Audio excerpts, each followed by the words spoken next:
Catherine Miel, bonjour. Bonjour. Nous allons parler de transmission patrimoniale. Peut-être une première définition pour commencer? Oui, c'est simplement faire changer son patrimoine demain. C'est aussi simple que ça comme définition. Par contre, l'application, c'est un petit peu plus complexe. En règle générale, on a intérêt à transmettre son patrimoine de son vivant. Beaucoup de personnes souhaitent, par exemple, donner un petit coup de pouce à leurs enfants au moment où ils achètent un premier bien immobilier. Oui, ça arrive souvent. Voilà, donner un capital de départ qui permet d'emprunter moins. Ça, c'est l'objectif le plus courant et en réalité, c'est probablement aussi ce qui est le plus simple à faire. Un autre objectif... Les droits de succession, j'imagine. Exactement. C'est ça. Les droits de succession, beaucoup de personnes les estiment trop élevés et souhaitent en toute légalité y échapper en tout ou en partie. Il y a des solutions légales à ça. Je crois qu'on peut dire en Belgique que les droits de succession, c'est devenu un impôt volontaire. Donc il y a des solutions légales. Et c'est aussi important d'avoir un suivi des évolutions en matière de législation.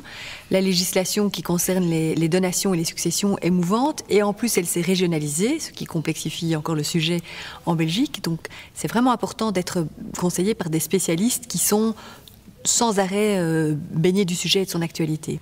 En la matière, les structures familiales ont quand même pas mal changé, donc il y a toute une série de problèmes qui surviennent, qui ne survenaient pas de la même manière il y a une vingtaine d'années. Mais oui, il y a 20 ans, monsieur et madame étaient mariés en communauté de biens réduite aux acquêts, ils avaient 2 enfants qui étaient eux-mêmes mariés.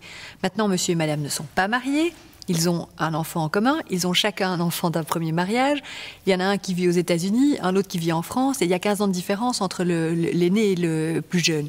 Il faut être extrêmement prudent dans la manière de mettre en œuvre cette transmission pour ne pas conduire à des situations qui pourraient s'avérer dramatiques. On peut aussi être en quelque sorte dépouillé de son patrimoine parce qu'on a voulu trop vite, trop céder, c'est ça ?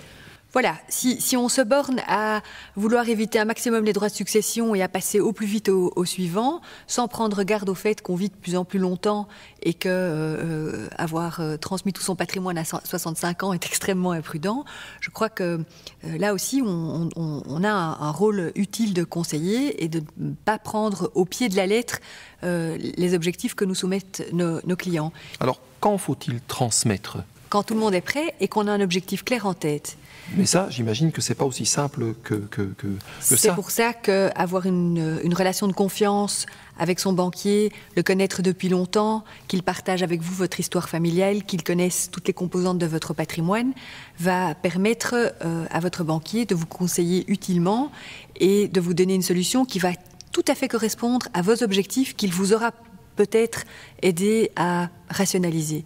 La plupart des personnes arrivent en disant « Oui, il faut absolument que je donne un maximum parce que ce que je veux, c'est que mes enfants ne payent pas de droits de succession. » Oui, mais la question est souvent bien plus complexe que cela.